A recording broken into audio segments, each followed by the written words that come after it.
Pemirsa, Anda kembali dalam Kominfo Newsroom. Organisasi Pangan dan Pertanian Dunia menyebut sistem digital merupakan masa depan pertanian.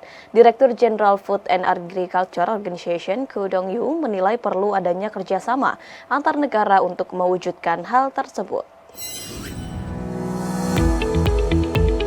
Direktur Jenderal Food and Agriculture Organization atau FAO, Ko Dong-yu dalam pertemuan bilateral dengan Menteri Pertanian Syahrul Yassin Limpo menyampaikan dukungan pengembangan pertanian digital di Indonesia, misalnya dalam tata kelola data pertanian dan penggunaan informasi geospasial.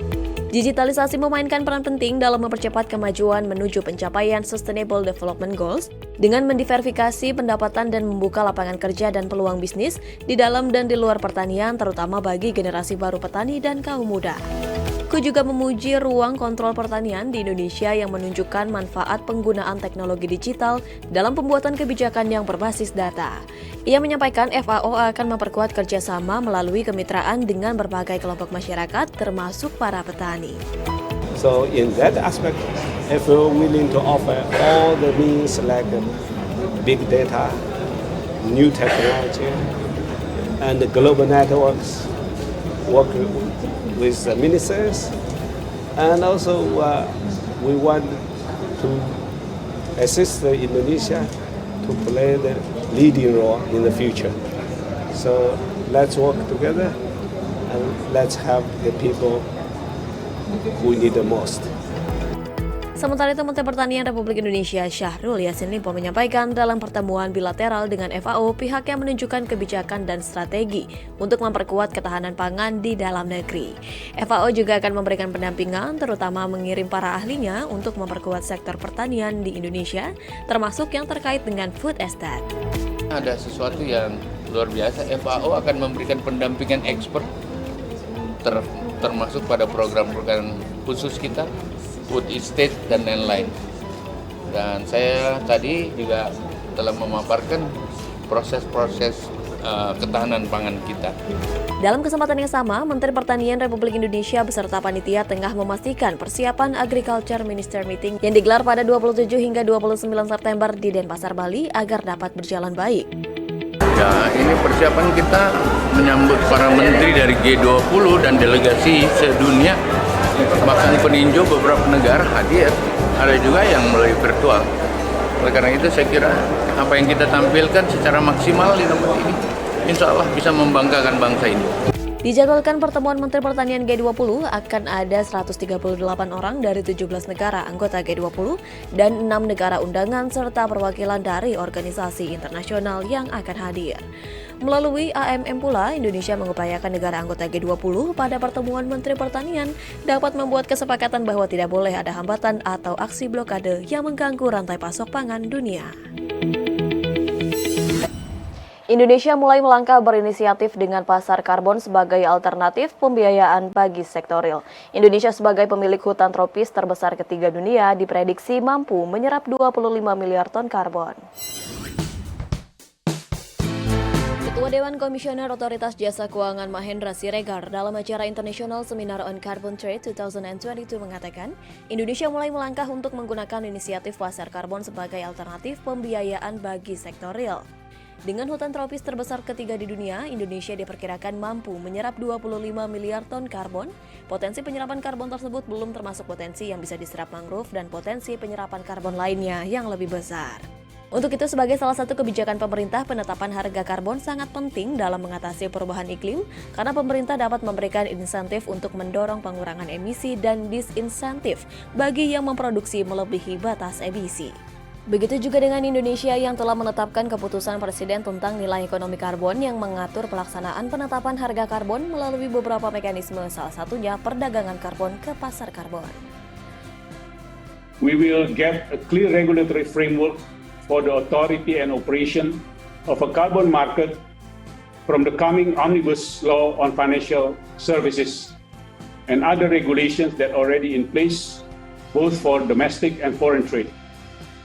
We should also lay down primary, secondary, and market infrastructures to be able to support the operation of the carbon market. Ketua Dewan Komisioner Mahendra pun meminta seluruh stakeholder terkait saling bergandengan tangan untuk mendukung upaya pemerintah dalam mitigasi dan adaptasi perubahan iklim. Inisiatif perdagangan karbon akan dilakukan secara langsung atau melalui pasar karbon, tetap sejalan dengan semangat transisi menuju keberlanjutan. Kementerian BUMN akan menambah personal branding sebagai upaya meningkatkan nilai ekonomi dan sosial dalam berkontribusi membangun sosok pemimpin di masa depan. Senada dengan hal tersebut, Menteri BUMN Erick Thohir berkomitmen untuk menguatkan hilirisasi industri sumber daya alam untuk membuat kesempatan ekonomi baru bagi Indonesia.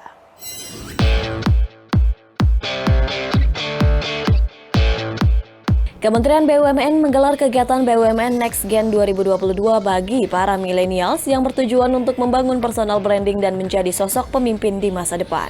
Arya Sinulinga selaku staf ahli 3 Menteri BUMN menyampaikan pada sambutannya bahwa Kementerian BUMN dengan para milenials di Indonesia terus melakukan berbagai upaya untuk meningkatkan nilai ekonomi dan sosial yang diharapkan mampu berkontribusi aktif dalam membangun pemuda yang amanah, kompeten, harmonis, loyal, adaptif, dan kolaboratif. Pada bulan Desember mendatang, Kementerian BUMN juga akan membuat pesta milenials untuk mengajak para pemuda BUMN untuk berpartisipasi aktif dalam penyelenggaraannya.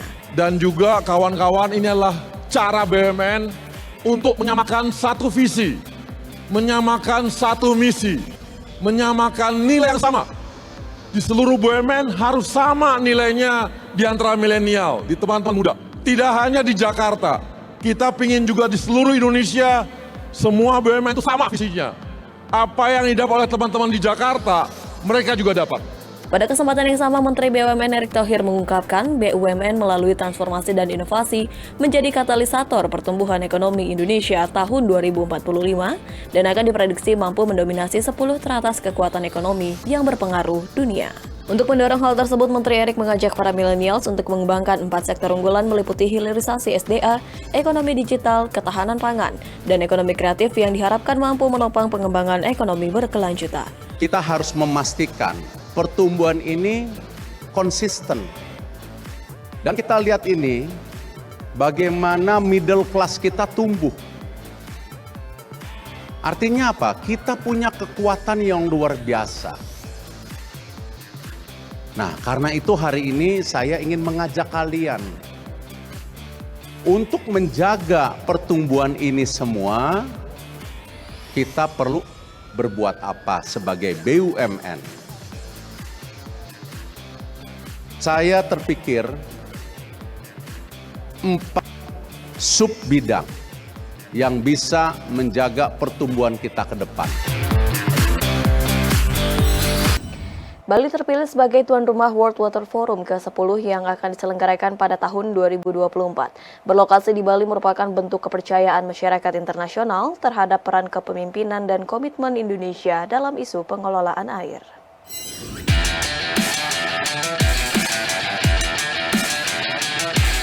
Dalam acara yang bertajuk Air untuk Kesejahteraan Bersama menuju The 10 World Water Forum 2024 di Bali, Menteri Koordinator Bidang Kemaritiman dan Investasi Luhut Binsar Panjaitan menyampaikan dunia saat ini sudah harus menunjukkan aksinya dalam menangani isu iklim. Menurutnya, air bersih dan sanitasi merupakan investasi di sektor kesehatan. Investor di sektor ini dinilai penting untuk mencegah terjadinya wabah lokal dan pandemi di masa mendatang. Akses air bersih juga menjadi bagian dari kesehatan lingkungan dan pembangunan manusia yang berkelanjutan.